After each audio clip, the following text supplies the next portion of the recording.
vous salue tous dans le nom puissant de Jésus-Christ. Que la grâce et la faveur du Seigneur soient sur vous. Que Dieu bénisse votre journée et qu'il bénisse également la journée de vos proches. Bienvenue à notre dévotion matinale. Je suis le docteur Yazi. Aujourd'hui, vous et moi, paroliers et parolières, allons parler d'être sensible au Saint-Esprit. Proverbe, le chapitre 16, à partir du verset 1er, sera notre référent. La Bible déclare ce qui suit. Les projets que forme le cœur dépendent de l'homme, mais la réponse que donne la bouche vient de l'Éternel. Amen. Votre cœur peut former des projets. Votre cœur peut planifier des choses. Mais la concrétisation de ce projet, la matérialisation de cette chose, doit dépendre de Dieu ou doit dépendre de l'Esprit de Dieu. Le Saint-Esprit est la troisième personne de la Sainte Trinité. C'est lui qui, selon la Bible, rend témoignage à ton esprit que tu es enfant de Dieu. C'est aussi lui qui te convainc de péché. Et c'est enfin lui qui te conduit dans toute la vérité. On a le Saint-Esprit dès l'instant où on accepte Jésus-Christ comme Seigneur et Sauveur personnel.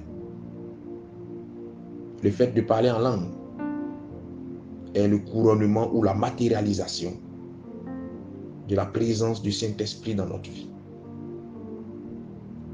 Au-delà de ce que j'ai cité plus haut, le Saint-Esprit dans la vie d'une personne est capable de bien d'autres choses. Mais pour revenir au projet, avoir des projets est une chose louable.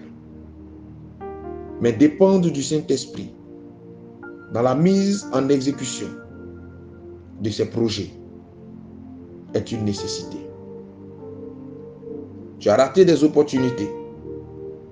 Tu as fait des investissements à perte parce que tu n'as pas su, à un moment donné, consulter le Saint-Esprit, l'écouter et dépendre pleinement de lui. Dieu est celui-là qui sait toutes choses. C'est la raison pour laquelle la Bible déclare qu'il y a un Dieu dans les cieux qui révèle les mystères. Nous prions un Dieu.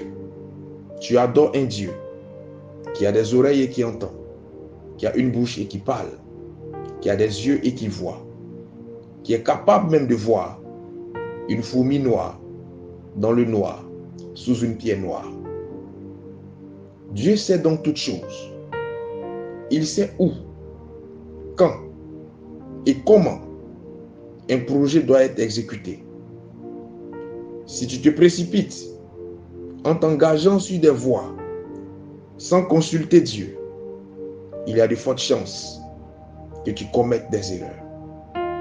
Toutefois que tu auras un projet, prends la peine de le soumettre à Dieu. Prends la peine d'écouter la voix de l'Esprit et de te plier à cette voix de l'Esprit. Efforce-toi de marcher selon le rythme que l'Esprit de Dieu te donnera. Et tu verras que ce projet aboutira. Cela t'évitera moins d'erreurs et cela te mettra à l'abri de beaucoup de regrets. Apprends donc à consulter Dieu et à dépendre pleinement de son esprit. Lui seul, et seulement lui seul, saura te dire quand agir, où le faire et comment le faire.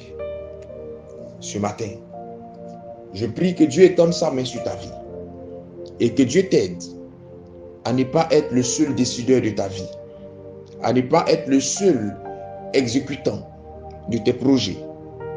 Mais avant de faire toute chose, je prie que Dieu te donne cette sagesse de pouvoir le consulter, de savoir l'écouter et de pouvoir lui obéir afin d'éviter des erreurs regrettables. Que Dieu bénisse ta journée, que Dieu bénisse tes projets et qu'il te mette à l'abri de toute ruse et malice des ténèbres. Shalom chez toi.